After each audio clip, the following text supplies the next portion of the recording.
دن کو بھی روزہ رات کا بھی روزہ، تو پھر یہ روزہ ہے ہی نہیں ہے۔ بسم اللہ الرحمن الرحیم، صلی اللہ علی حبیبہ سیدنا محمد وآلہ واصحابہ وبارک وسلم۔ باب ما جاء فی صیام الدہر، ہمیشہ روزے سے رہنے کا باب۔ یہ عنوان باندھا ہے امام ابن ماجہ نے، اور اس عنوان کے تحت وہ 3 احادیث لائے، اور تینوں احادیث کا معنی مفہوم ایک ہے۔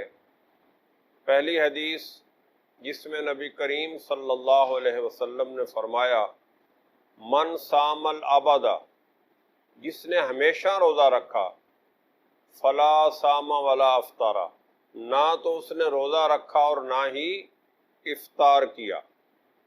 یہ حدیث اپنے معنی میں ظاہر ہے، اور اس حدیث کا معنی یہ ہے کہ جو بندہ کچھ کھاتا نہیں ہے، کچھ پیتا نہیں ہے، یعنی یہاں نہ تو سحری کرتا ہے اور نہ ہی افطاری کرتا ہے، وہ کہتا ہے جی میں تو روزے دار ہوں، دن کو بھی روزہ رات کا بھی روزہ، تو ایسا روزہ جس میں نہ سحری ہو نہ افطاری ہو، وہ کوئی روزہ نہیں ہے۔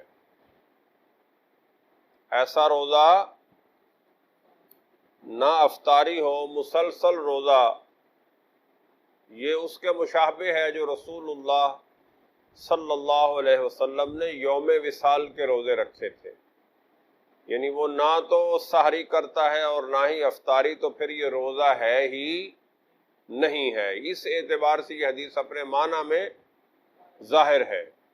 اسی طرح اگلی حدیث ہے جس کے راوی حضرت عبداللہ بن عمر ہیں، رسول اللہ صلی اللہ علیہ وسلم نے فرمایا لا صام من صام الابد، اس بندے کا کوئی روزہ نہیں جس نے ہمیشہ روزہ رکھا، یعنی ہمیشہ روزہ رکھنے کا ارادہ کر لیا، تو یہ روزہ نہیں ہے۔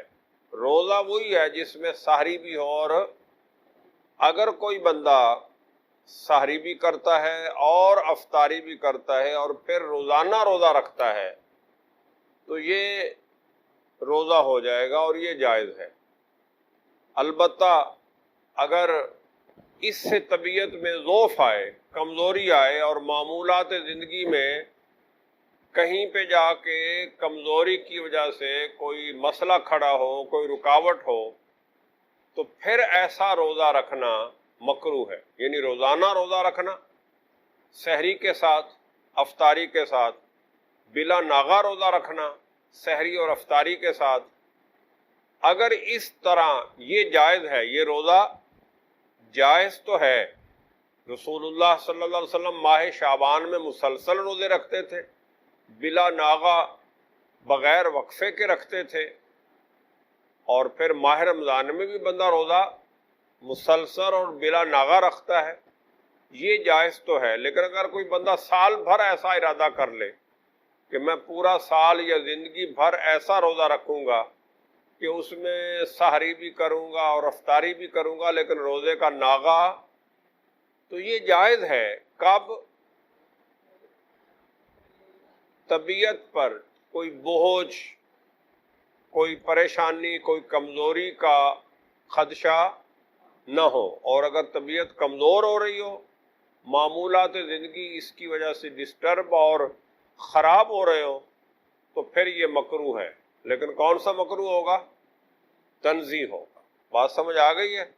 لیکن جو بندہ نہ سحری کرتا نہ افطاری کرتا، کہتا میرا روزہ ہے، تو یہ روزہ نہیں ہے، بلکہ یہ عمل ہی حرام ہے۔